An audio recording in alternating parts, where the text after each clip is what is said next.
Hey, welcome back to the channel. So I did a video the other day about wanting to try out the S1 Mark II, and kind of in the comments I got to talking with a subscriber of mine, and he wants to try it out too, and I asked him why. I was asking him whether these features, which features would he be most interested in the S1 II, and he mentioned the colors, which is fair enough. That's just something I don't really think just a whole lot about myself. It's interesting that he didn't mention anything about open gate or monitoring tools, but it is what it is. And he said that he just don't get along with Sony colors, and I understand that. Like, they can be pretty difficult to deal with if you're just wanting straight out of camera JPEGs.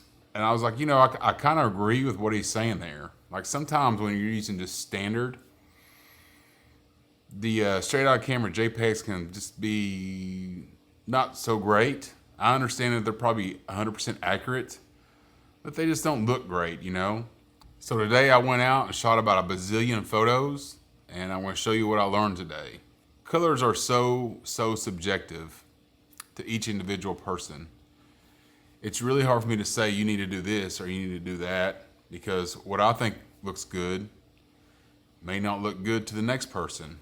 But luckily, if you don't really like the Sony colors, they have provided some creative looks, and I've never known what they stood for until today when I was out messing around with my camera, so I'll just kind of tell you those now. They have standard, naturally, portrait, PT portrait, NT neutral. They have vivid, VV's vivid. They have a vivid 2. FL stands for film. IN stands for instant. SH stands for soft high key. And then they have black and white and sepia. Now, myself, I like a little bit more punchier of a photo than maybe the next guy. So what I found today is that I tend to like standard and or vivid, okay? But when you're using standard, you have to be really careful, because it looks like to me that Sony is trying to underexpose. Even when your meter thing is at 0, you get the photos back into view, and they look underexposed to me. And the same thing kind of goes for vivid too. They kind of do the same thing. So my suggestion is, if you like a little bit punchier colors, start with those two creative styles.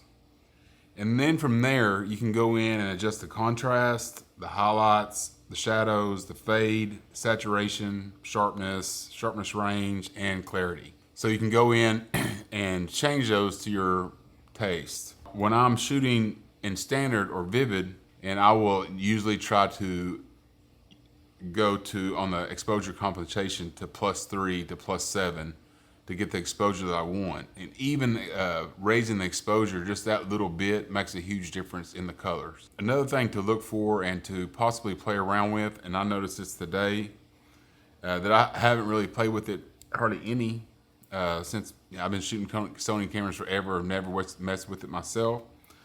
And that is the dynamic range optimizer.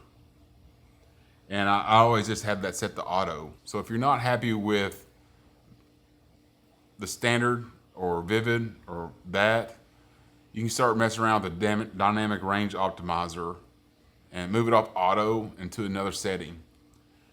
I tried it at 5. It looked a little bit overdone. Moved back down to 3, and that's looking pretty good to me. As far as the other creative looks, neutral sometimes looks pretty good, and sometimes it looks kind of washed out. Sometimes I like the washed out look, sometimes I don't. But most of the time I don't, so I try to stay away with that one. And the other one I mess around with is film grain, or film. And to me, that one's just way washed out. The highlights are way overexposed, so I need to do a lot more experimenting with that one before I can give you any kind of recommendation on that, because while the pictures do look different and interesting, it can get pretty ugly pretty fast with the highlights being way overdone. There's also a thing that I like to mention about these creative looks that, you know, Fuji offers all these different film emulations in their cameras.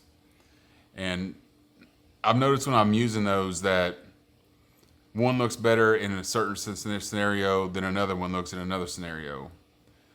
So it might be worth your time to, while you're out shooting with your Sony camera, to kind of play with each one and see which creative look fits the situation that you're in. You know, standard might not fit just everything. If you're out shooting portraits, you might want to go to portrait. If you're shooting, you know, sunsets or flowers, you might want to try vivid. If you want something just a little bit weird, you might go into film. If you don't know what you're shooting, you know, standard or neutral is a pretty good place to start. And also you want to keep a really close eye on your white balance. For the longest time, I was just an auto white balance guy, particularly in, you know, for both video and photo. And what I noticed, especially in video, you know, I'd be sitting here doing these type of videos, and all of a sudden my white balance would change. Where I'd be outside, you know, doing a video or in my car, and all of a sudden my white balance would change and it would look really weird because it'd be adjusting back and forth. So for video, I just put it at 5500 and locked it down there. Pretty much is what I've done for every video for the last forever. But I think it's really important that you keep a close eye on your white balance even while you're out taking photos. Again, today I just locked it at 5500 and kind of just left it sit there. It's really easy to just throw it in auto white balance and kind of let her rip.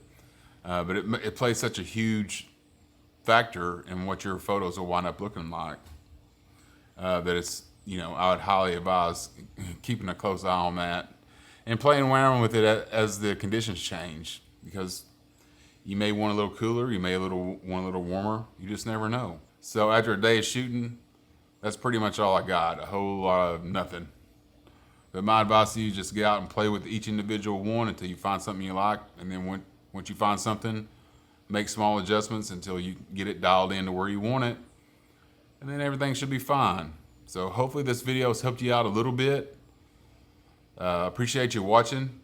If you want to, you can go ahead and hit the like and subscribe. We'll see you on the next one.